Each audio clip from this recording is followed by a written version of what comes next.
a change in the programme.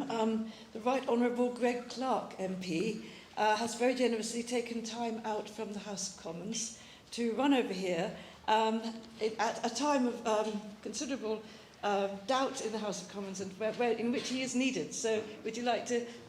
He's going to tell us about St James's gift of a silver telescope.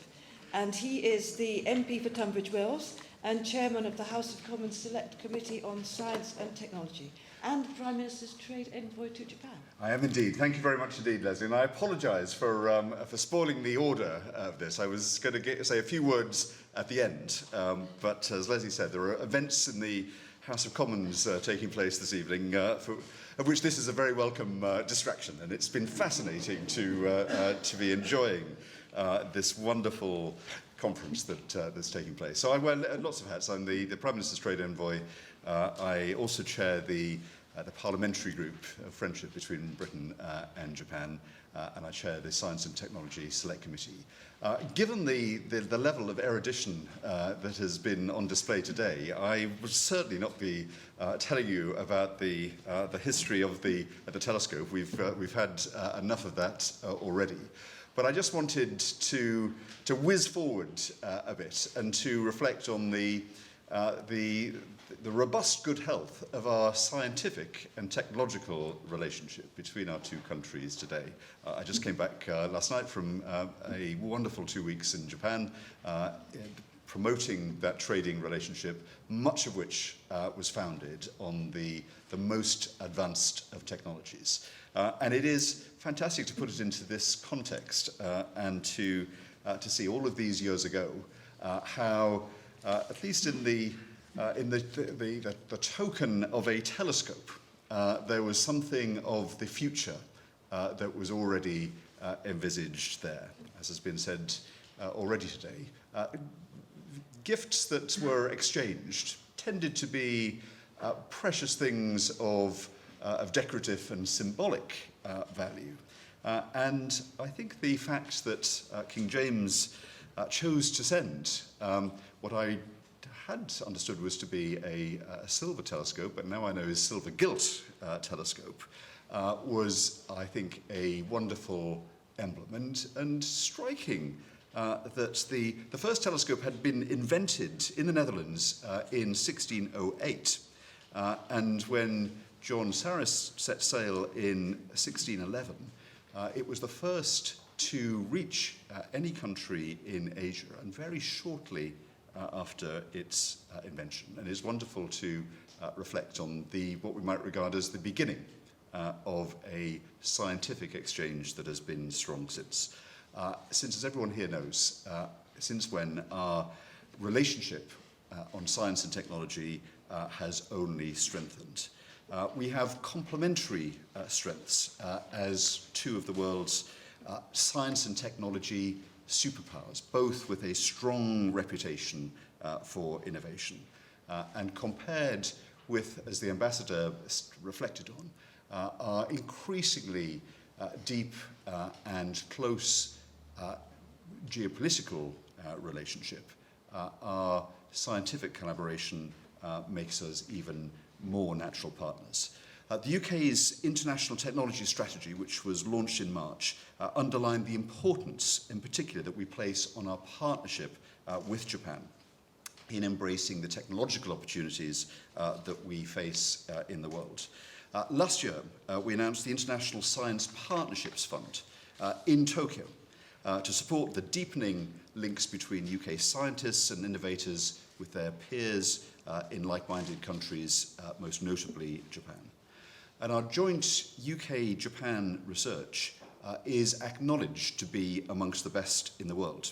In fact, of the 5 countries with the most research publication collaborations with Japan, research with both British and Japanese authors, the collaboration between Japan and the UK on that is ranked as the most influential.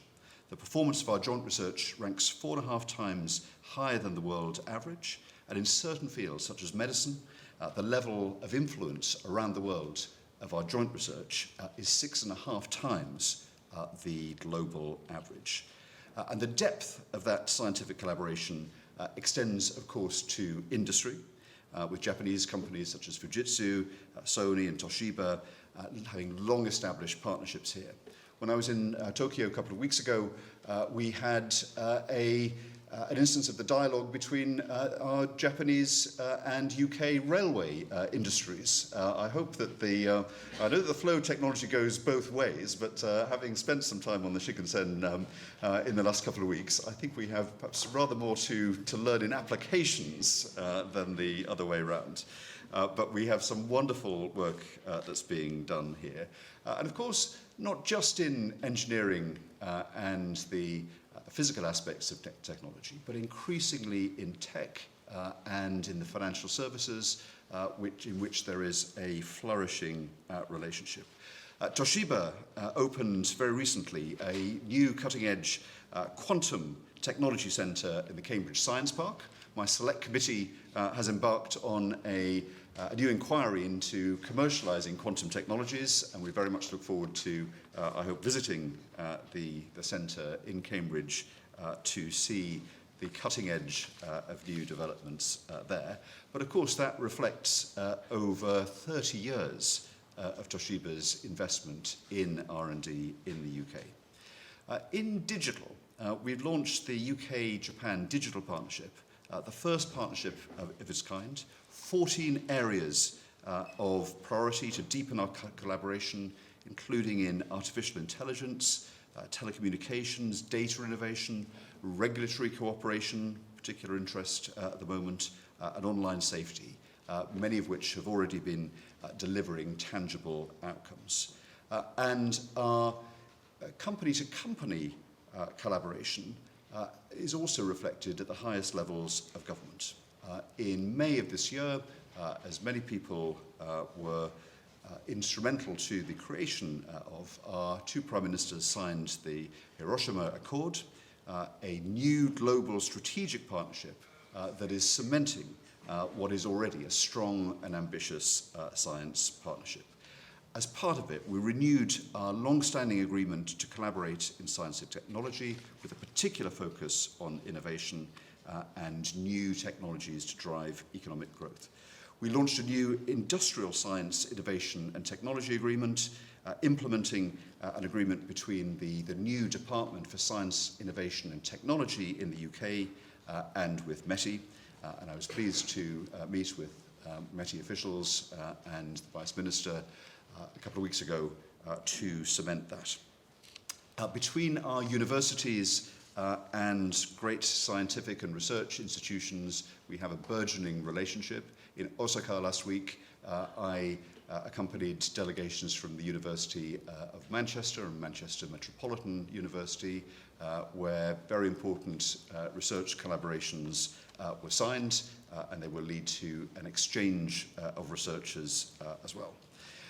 Multilaterally, and this is important, it seems to be, in a world in which many of the institutions that have brought the countries of the world together have been prone to fragmentation. Britain and Japan should be probably the two strongest voices in the world for emphasizing multilateral collaboration and the importance of the rules-based order.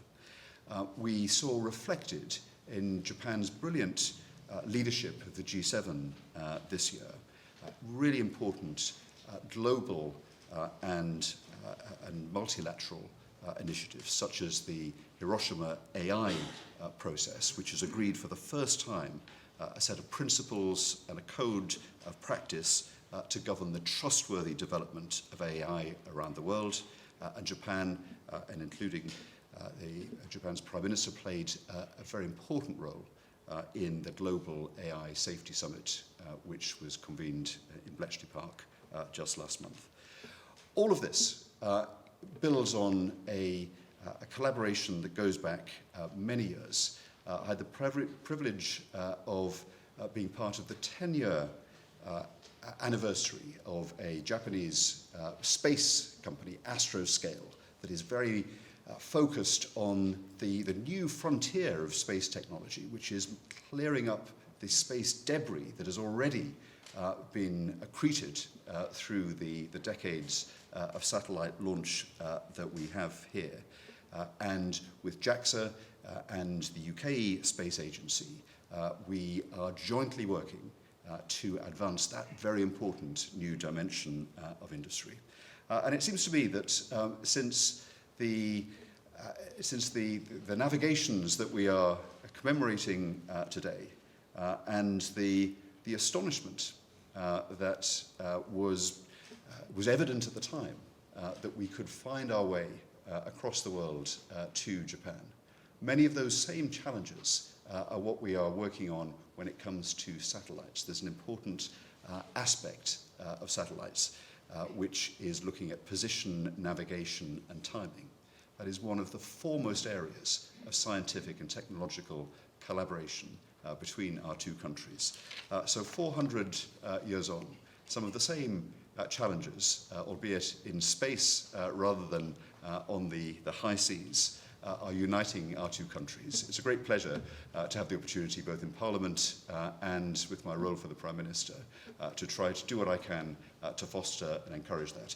Thank you for giving me the chance to step away from the turmoil in Westminster today for such a wonderful reflection of our relationship and a fascinating discussion, the books of which will be on my Christmas list, and I look forward to reading later in the year. Thank you very much indeed. Thanks for letting me step before.